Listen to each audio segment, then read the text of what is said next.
Ready start. आखिरकार सर्वोच्च न्यायालय ने मणिपुर हिंसा को लेकर अपनी व्यवस्था दे दी है। पहले उसने केंद्र और राज्य सरकार से सख्त लहजे में कहा था कि मणिपुर में हिंसा रोकने के लिए आप कुछ कीजिए, नहीं तो हम करेंगे। मगर सरकारों ने उसके निर्देश को गंभीरता से नहीं लिया। फिर दूसरी सुनवाई में प्रधान न्यायाधीश ने और सख्त टिप्पणी की थी कि मणिपुर में कानून व्यवस्था ध्वस्त हो चुकी है। अदालत ने मणिपुर पुलिस से पूछा था कि बलात्कार और हिंसा के मामलों में प्राथमिकी दर्ज करने में इतना समय क्यों लगा। उसने तमाम प्राथमिकियों का ब्यौरा भी मांगा था, मगर पुलिस के पास ऐसा कोई आंकड़ा नहीं था। इस बार मणिपुर के पुलिस महानिदेशक को तलब किया गया था। उनके सामने ही अदालत की 3 न्यायाधीशों की पीठ ने 3 सेवानिवृत्त महिला न्यायाधीशों की एक न्यायिक समिति की घोषणा की।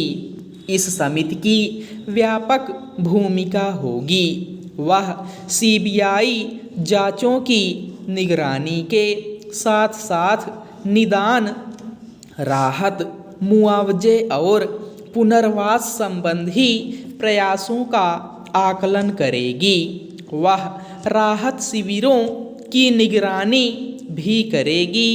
इसके अलावा महाराष्ट्र के एक पूर्व पुलिस महानिदेशक को सीबीआई जांच पर नज़र रखने के लिए नियुक्त किया गया है। राज्य सरकार द्वारा गठित विशेष जांच दलों पर निगरानी के लिए बाहर के पुलिस अधीक्षक श्रेणी के अधिकारियों को नियुक्त किया गया है। इस तरह सर्वोच्च न्यायालय ने पहले से चल रही जांचों को न तो रोका है और न मुकदमों को बाहर भेजा है, पर केंद्र और राज्य सरकार की तरफ से चल रही गतिविधियों पर नज़र रखनी शुरू कर दी है।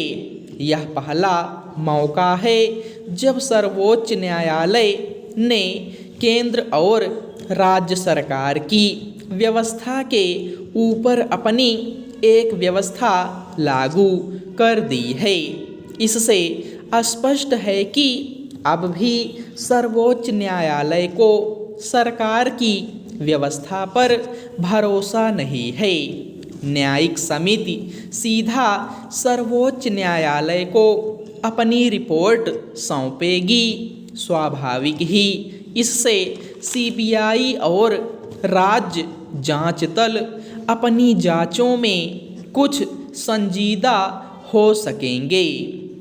दरअसल मणिपुर में हिंसक टकराव चलते 3 महीने से ऊपर हो गए, मगर अब तक उसे रोकने के लिए न तो राज्य सरकार की तरफ से कोई गंभीर प्रयास दिखाई देता है और न केंद्र की तरफ से। पुलिस पर भी पक्षपातपूर्ण व्यवहार के आरोप लगते रहे हैं। इस हिंसक टकराव में करीब 200 लोग मारे जा चुके हैं। सैकड़ों घर और पूजा स्थल आग के हवाले किए जा चुके हैं। अनेक महिलाओं के साथ बलात्कार की शिकायतें हैं। 2 महिलाओं को निर्वस्त्र करके सड़क पर घुमाने की घटना ने तो पूरी दुनिया को विचलित कर दिया था। उसके बाद भी सरकारें गंभीर नज़र नहीं आईं। रोज ही हिंसक घटनाएं हो जाती हैं। उपद्रवी तत्व पुलिस शस्त्रागारों से हथियार लूट ले जाते हैं और वह हाथ पर हाथ धरे बैठी रहती है। राहत शिविरों में करीब 60,000 लोग त्रासदी झेल रहे हैं। मणिपुर के लोग लंबे समय से केंद्र सरकार से यह हिंसा रोकने की गुहार लगा रहे हैं, मगर इस दिशा में कोई भरोसेमंद पहल नहीं दिखती। ऐसे में सर्वोच्च न्यायालय का यह सख्त कदम निश्चित रूप से मणिपुर के लोगों में संवैधानिक व्यवस्था के प्रति भरोसा पैदा करने वाला है। इससे उन लोगों की पहचान हो सकेगी जिन्होंने यह हिंसा भड़काकर अपना स्वार्थ साधने की कोशिश की। पीड़ितों के पुनर्वास, उचित मुआवजे और न्याय का भरोसा जगा है। सर्वोच्च न्यायालय का यह कदम दोनों सरकारों के लिए एक कड़ा संदेश है।